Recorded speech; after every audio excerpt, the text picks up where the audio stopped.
Hi everyone, welcome back to our channel. Bex here today to reflect on my childhood reads. I've had this idea floating around in my head for a little bit and I finally decided to actually sit down and film it. What I mean when I say reflecting on my childhood reads is that on Goodreads I have a bookshelf where if I see a book that I know I read when I was a kid, I tag it as a childhood read. Now, when I say kid, I'm estimating like 12 or younger, kind of before I became a teen. That's sort of the cutoff in my mind. And the reason I really wanted to film this is because that bookshelf has been on my Goodreads for a long time. I joined Goodreads in 2011. And even before then, I was using a widget, I guess you would call it, on Facebook. Do you guys remember when Facebook, you would actually go to somebody's profile and there'd be widgets on it? I had a tracker on Facebook of books that I was currently reading, had read, etc. So when I imported everything from Facebook over to Goodreads, it pulled that stuff over and I categorized it at that time. So I have books on this childhood reads shelf that I've completely forgotten that I even added to it. I thought it would be fun to do a video where I just go through that shelf and reflect on what I see, maybe share some stories. I mean, we'll see what happens. All right, let's open up Goodreads and see what we got. So, go into my books, and I have my childhood reads list right there at the top. 115 books on here. So there's a lot of them that I've probably forgotten about. I won't be able to obviously acknowledge all of these books because there's 115 of them on here, but any of them that I really feel like I have something to say, I'll bring them up. All right, it looks like I sorted this last by date added, so we're just gonna go with that. The first book on here is The Lion, the Witch, and the Wardrobe, which I think is worth mentioning. I recently added this. I remember doing this, and I think this is kind of part of the reason why I thought about doing this video. I was going through Goodreads and realized I'd never marked it as read. I've actually read the entire Chronicles of Narnia, and I remember reading them in 4th grade, so I would have been 9, maybe 10, depending on when in the year I was reading them.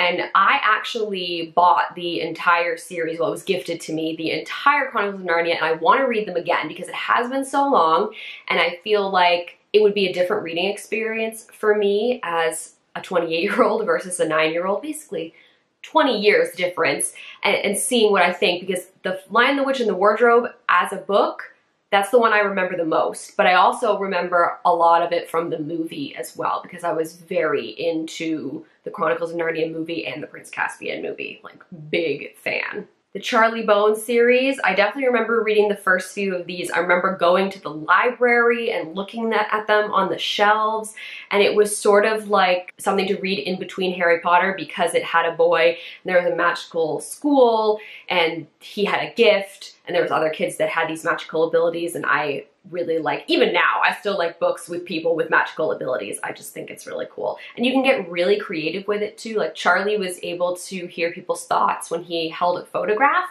like those people's thoughts in that moment, and I just thought that was super cool. Trial by Journal. This one has been mentioned a number of times, and Les actually just recently mentioned this book again in her coffee book tag, I believe. I think this was one of the first books that I ever read where the book was done as like a mixed media, so there was lots of drawings and whatnot, and I really love that, and I still love that today. I guess because I've always been a reader, some of these books, I mean, the trends that I enjoy now, I even enjoyed then. The Doll People, I had a couple other of the books on here. First of all, did not realize that The Doll People was written by Anne M. Martin, who is the same person that wrote The Babysitter's Club. I was never super into Babysitter's Club, but The Doll People, this was a book that my mom read to my sister and I when we were much younger. And it was kind of like Toy Story, I believe, where when the people were gone, the dolls in the dollhouse would come alive and they had their own, you know, story and lives and everything, and I remember my little mind was just blown at that idea and loved it. So I feel like my mom read us the first 2 books, and I might have read the 3rd one on my own, but it's been so long. The Magic Tree House books, I bet I have a lot of those on here because I would have just seen them as I was going through. I had a huge collection of these, and then I passed them on to my sister because she's younger than me, so she was reading them as well. My first real memory of reading a book is reading a Magic Tree House book. I remember like picture books being read to me as a little kid, but in terms of the first book that I have a memory of where I read it on my own, I remember I was probably about 6, and I remember we had this big comfy chair at my parents' house. They still actually have it, but it's basically like the chair that the dogs sleep on now because it's so old. But it was super comfy, and I remember like hanging off the edge of the chair, like kind of tilting my head off the armrest and reading the book in the living room. For some reason, that is just in my head.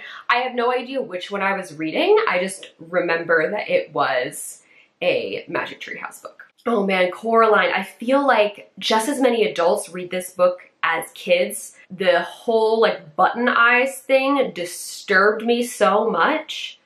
Like, oh, creepy, creepy. All right, how many of you guys read the diary books where it was girls from different time periods and you read their diary and you got to learn about that time? I read a ton of them. I remember I had like 1 or 2, maybe 3 myself, but I got a lot of them from the library, and obviously in February of 2012, I remembered this and I marked a bunch of them. The one I remember reading the most is the Elizabeth I one. I feel like maybe that was the first one that I read, so it stuck with me the most. But yeah, I definitely remember these covers though. They're kind of iconic. The Great Good Thing by Roderick Townley. How many of you know this book? Because I feel like it is an older book, but it's one that is so, so good. I just want to see what year it was published. This was another book that my mom read to my sister and I. It's published in 2001, so it's not as old as I thought it was. This was another book that blew my little mind because it was like the characters in the book, when somebody was reading it, I think they had to act out the story if someone was reading the book, but then if no one was reading the book, the characters would like do their own thing. It's another version of Toy Story kind of, and also the Doll People. Apparently this was a very popular, exciting thing to my childhood mind. Kit, an American Girl. I had Kirsten and Kit. Those were the 2 American Girl dolls that I had as a child, and I still have the compendiums of all of their stories.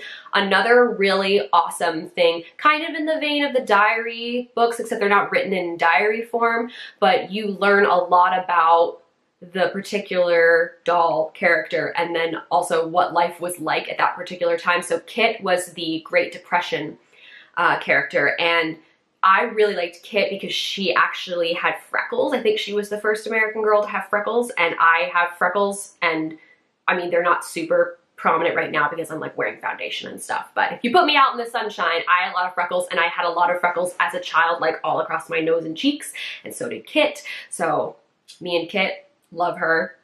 I bet Kirsten's stories will be on here somewhere. Read a ton of Junie B. Jones. Do I remember much from them? No. I just know that I read a lot of them. Ramona Quimby books, definitely read a lot of those as well. Pretty sure Beverly Cleary is still alive as well, as she's in her hundreds and she is still kicking. Good for her. Ooh, Ella Enchanted. This is another one that I feel like a lot of adults, or at least people on BookTube, would be into reading as well as younger kids. They made it into a movie, and I don't remember liking the movie very much, but I remember really liking the book. Do I remember what happens in it? Not really, but I have positive associations with it. I feel like that's kind of how it is with a lot of these books, is I don't remember the storyline because I literally read them 20 years ago, but I remember the feeling that it gave me while I was reading it or after I finished it. Number the Stars by Lois Lowry. I have it not only on my childhood reads list, but also read for school. This was one I think I also read in 4th grade because I remember there was 2 World War II books, and then the class created like a little short play based on the story, and I feel like we actually performed it in front of our parents. Like there was a night where the parents came and all of these like 9 and 10-year-olds acted out these stories. I mean, I definitely remember being up in front of adults because I was super shy, so something like that would have probably traumatized me a little bit. I read both of the books too because I feel like I was in both of the plays. I don't know if we all had to read both or if I was just the kind of person that would read both because I was a huge reader. The Mix-Up Files of Miss Basil E. Frankweiler. Let me talk about this book. So this is a book that showed up everywhere when I was a kid. I feel like some people had to read it for class, and I got it from the library, I think. Maybe I also had to read it for school, but I can't remember. I feel like I read this book multiple times, either because I pulled it from the library, read it, and then had to read it for school, something like that. But either way, I feel like so many kids love this book, and I just remember having really mixed feelings about it. Like, I liked the idea of it. There was a brother and a sister, and the sister decides to run away, and she decides to go live in the Metropolitan Museum of Art in New York City. And I just remember having very mixed feelings about it, but I can't remember why. Like, did I not like it very much and I was forced to read it again? Margaret Peterson Haddix. You guys have had to have read some of her, especially at least if you grew up in like the US and Canada. Her books were so intense. Among the children was you were only allowed to have so many kids in each house, and if you had an extra kid, it was against the rules and you had to hide the kid. I feel like that's what that was. Running out of time, I remember the reveal like blew my mind. So I don't want to, just in case you guys feel like picking it up, I don't want to talk about it here. This is another time where the book just blew my mind, but I feel like her books are really intense, like really good, really fun to read. The Witch series, oh wow. Yeah, I remember loving these. I think I gave them away, but my recollection was because they each had powers to do with like the elements, and I love that. And I also remember trying to draw the characters. I am not somebody that is really good at drawing, but if I can copy something, I'm decent enough. Like if I'm looking at it, I'm all right. And I remember copying different scenes and characters, like trying to draw in my little drawing pad from this series. I probably have that drawing pad somewhere in my childhood bedroom. When Zachary Beaver Came to Town. This is another book that I'm pretty sure I still have in my childhood bedroom because it was so impactful to me when I read it. I don't remember exactly when that was, but that was a really good one. And then Holes right below it. Holes was the first book that I think I ever purposely reread. Like, no one asked me to read it for school after I'd already read it or anything. I remember being read this book in 3rd grade, and fun fact, Les and I actually met in 3rd grade. We were in the same class together, but we weren't really friends then. We just knew that the other one existed. Anyway, so yeah, back to Holes. Holes is such a good book, and part of me would love to reread it right now. I think I've read Holes 3 times now. I think I read it twice on my own and then once when it was read to me. And I also went and saw the movie with one of my best friends at the time. My mom took us because we were still pretty young, and the movie was so good. I feel like I should read the book and rewatch the movie. That'd be fun. Yes, the books by Gordon Corman. There's The Island, and then I also read Everest. And I definitely owned all of The Island and maybe have given them, I think I gave them to my sister and she's now given them away. But these were like kids getting into these really intense situations that were so cool to read about. Maybe this was also when I first found out that I really like books where people have to deal with intense situations. Now I prefer nonfiction books where it's real life stories of people going through something intense.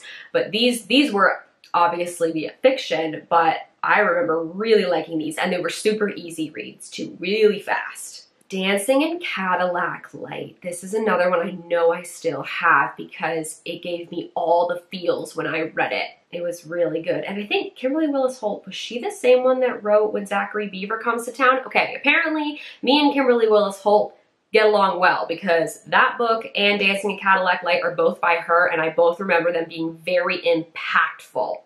I just have very positive, intense associations with them. Little House on the Prairie books, of course. I'm pretty sure I also read the entire series when I was 9 in 4th grade.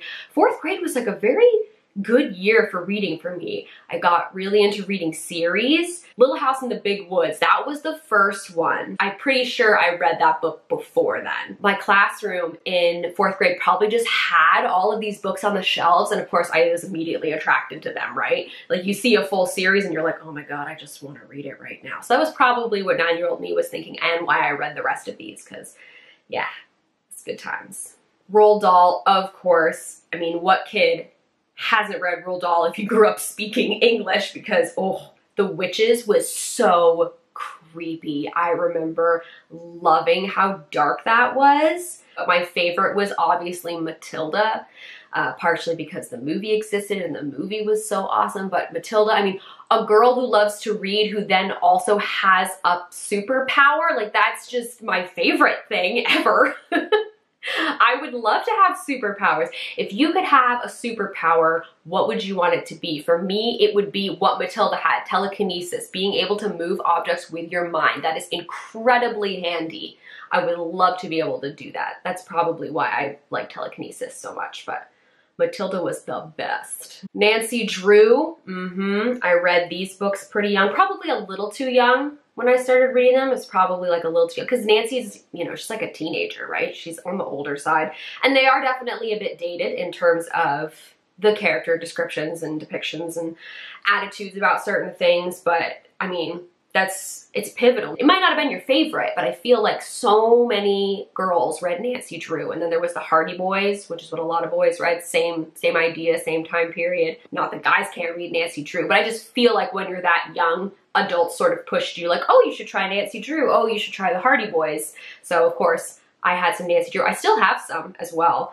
I didn't get rid of them because I feel like there's something I could potentially read again in the future, or even, you know, pass on to somebody if I really feel like they would enjoy them. All right, so I've reached the bottom of the list. There are definitely some in here that I didn't mention, but there's just too many to go through all of them. I hope this brought you back as well. It's just, even though you don't remember the plot of the book necessarily, it's amazing how that feeling still sticks with you even after all these years. I know there's a lot of books on here that people have read, but if you've read any of the more obscure ones, so to say, let me know. As always, all of our links are in the down bar. You can go check those out if you feel so inclined. Thank you guys very much for watching, and I'll see you later.